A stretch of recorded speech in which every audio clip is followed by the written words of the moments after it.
Chinese President Xi Jinping has had a rather busy few weeks. He's been on somewhat of a diplomatic offensive to grow and cement his nation's influence. China's brokered a truce between Iran and Saudi Arabia and proposed peace talks between Russia and Ukraine. Xi himself has travelled to Moscow and hosted various leaders from Europe and Brazil. President Lula is the latest. The pair met on Friday in Beijing. Lula is on a 4-day visit, hoping to forge closer ties with his country's largest trading partner. Well, that meeting came on the same day as German Foreign Minister Annalena Baerbock's own talks in Beijing. After meeting with her Chinese counterpart Qin Gang, she talked about Taiwan and Chinese influence on the war in Ukraine. A military escalation in the Taiwan Strait, which is already mentioned, which shut down 50% of world trade every day, would be a horror scenario for the entire world.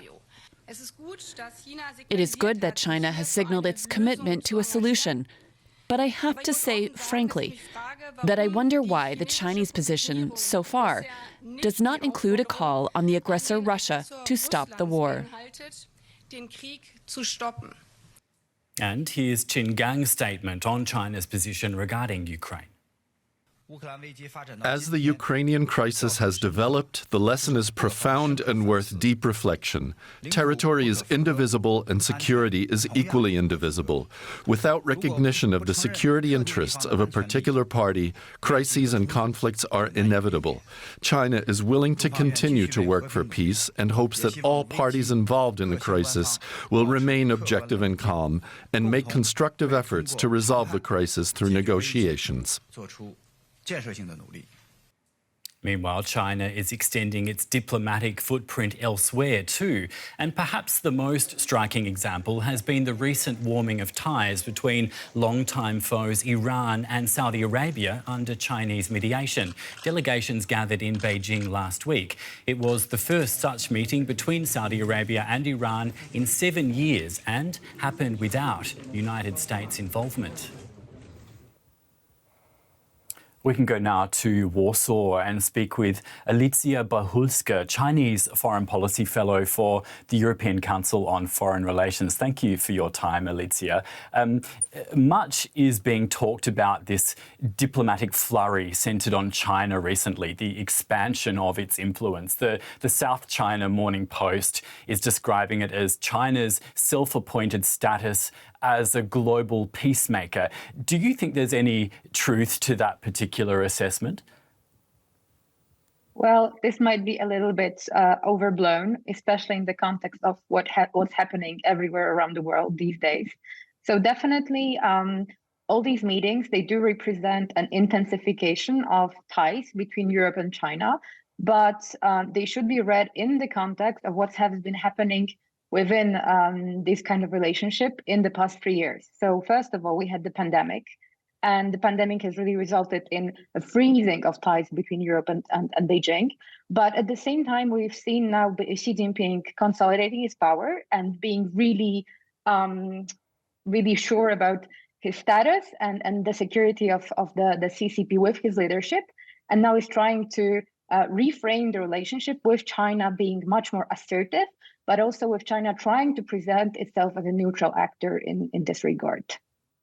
Speaking of that, China brokered a deal recently between Saudi Arabia and Iran to revive diplomatic relations. What's your take on the significance of this development? I think that we shouldn't overestimate the significance of China being part of this deal. So on the one hand, obviously, Beijing has been trying really hard to engage itself more in the Middle East. It has a very vast economic interest. It sees its relationship with different Gulf countries and different countries in the Middle East more broadly as crucial to its energy security. But at the same time, I think that the interest of both Saudi Arabia and Iran converged with the interest of Beijing. So it is not really about Beijing being able to bring all the parties together, but rather about all the parties understanding that their interests are in line in a very precise moment in time. So this should also not be translated into China's actual ability to act as a deal maker or peace broker, for example, in the context of the Russian aggression against Ukraine, because this context is very, very different. And China's interests also are not very much in line with what Europe has in mind regarding the war in Ukraine. First of all, I think that China's crucial and key interest there in the context of China-Russia relations is to weaken the West and to weaken NATO as such. For Beijing, the war in Ukraine is a war of the West against Russia, and also it is a proxy war of the US. And in the context of the Sino-American strategic rivalry, this also means that for China, Ukrainian victory would be understood as the victory of the US and of the quote-unquote Western hegemony. So I think that if you look at China's diplomatic activities and what everything Beijing has been doing under Xi Jinping and in the past year in Sino-Russian relations, it's quite clear that China has been constantly and very resolutely supporting Russian talking points and the Russian perspective on a potential peace deal or negotiations of any kind in this regard. So we have to be really, really cautious not to overestimate China's potential role in this on this front. Speaking of Ukraine, we're seeing large developing nations like China suggesting that they could act as mediators in the war in Ukraine. Based on what you've just said, that seems to be an unrealistic proposal. Yeah, definitely. If you look at China's diplomatic messaging or at all the documents that Beijing has published since the very beginning of the war in Ukraine, it's very clear that China does not take into account the interests of the Ukrainian side of this conflict. So I think that the first precondition for Beijing to play any kind of a constructive role would be for China to actually acknowledge the vector of aggression, and this is very highly unlikely. So if China will engage itself in any way in any kind of a peace process, this would also potentially translate into Beijing pushing forward Russian goals, and it wouldn't really take into account Ukrainian agency. And this is something that we really have to highlight again and again. And all these European attempts to somehow try to convince Beijing to distance itself from Moscow, I think they are an example of wishful thinking to a large degree. And obviously, clear European messaging is very important, but also we should not have very high expectations towards China to change its position towards Russia in this regard. We've got about a minute left. We've seen European leaders visit Beijing this week with expressing seemingly different positions on Taiwan. What will happen if Europe within itself and the US don't get on the same page when it comes to Taiwan?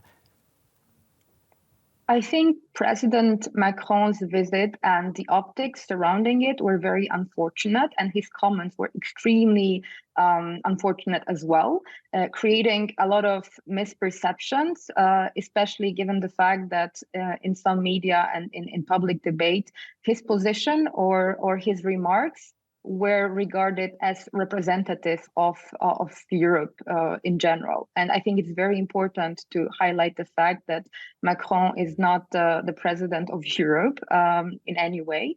And the following meeting now, for example, with Annalena Baerbock visiting China, are a form of damage control, and this is something that is, quite important in terms of the optics, with much more nuanced messaging towards Beijing, and this narrative that if there is an escalation that Europe doesn't want, this kind of an escalation, even if it happens, it would translate into a conflict that would affect the whole world, Europe included. That was Alicia Bahuska, Chinese Foreign Policy Fellow for the European Council on Foreign Relations. Thank you so much for your analysis there. Thank you.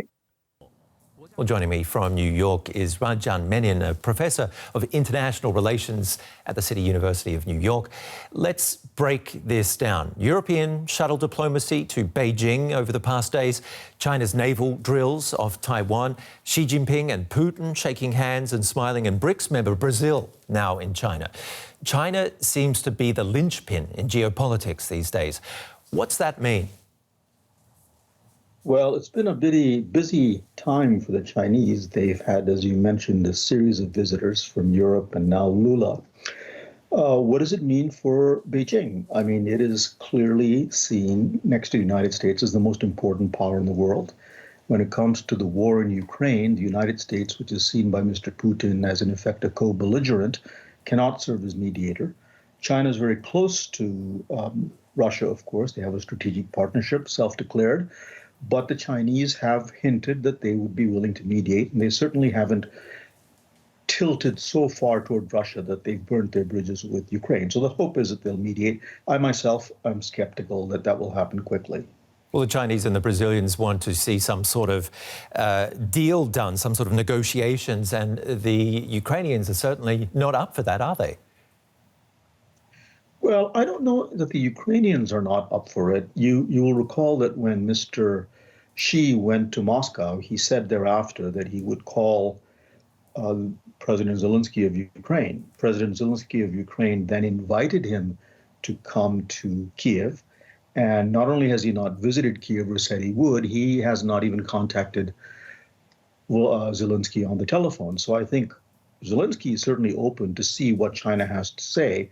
China has not decided, I think, to play the role of middleman yet. I think it thinks that the conditions are not ripe in Ukraine for the resolution of the war. That is my sense. What about the precarious position China and Taiwan are in right now? Well, you know, Ms. Baerbock made it very clear by hinting more than that, by saying explicitly how calamitous a war in Taiwan would be, not only militarily, but also for the global economy.